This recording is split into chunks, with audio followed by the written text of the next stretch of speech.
Hello guys, welcome again to my channel, and today I'm coming live from Rioma, mahali ambapo tumeweza kuona mtandao kwamba maduka kadhaa ziliweza kufunchwa na watu wakaiba mali mingi sana. Hapa hivyo kiangalia ni maaskari wanaendelea kushika watu ambao wametajwa kwa wale vijana ambao maybe pengine walikuwa ndani, ama wale ambao wanaweza dhaniwa kwamba enda ikawa walikuwa kati ya wale walikuwa wamefunja hizi nyumba. Nyumba ndio hizi hapa ambazo ziliweza kufunchwa, na pale mbele ukiangalia wale ni maaskari wameweza kushika already vijana. Nikiwa hapa nimeweza kuona vijana wawili ambapo wameweza wapeleka pale Rioma station, na unapoangalia bado wanaendelea kuteremka nao. Lakini tumeweza kuongea na wanakijiji, wameweza kutuelezea kwamba hii area ama hii kijiji imekuwa ni hotspot ya wizi.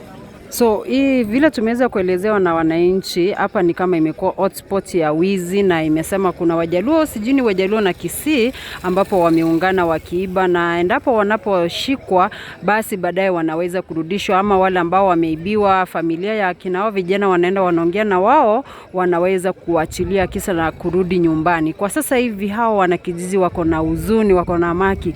Je, watafanya nini? Kwa maana hapa kuko na police station, lakini unapoangalia visa zimeendelea kuongezeka. Kuna nini hapa?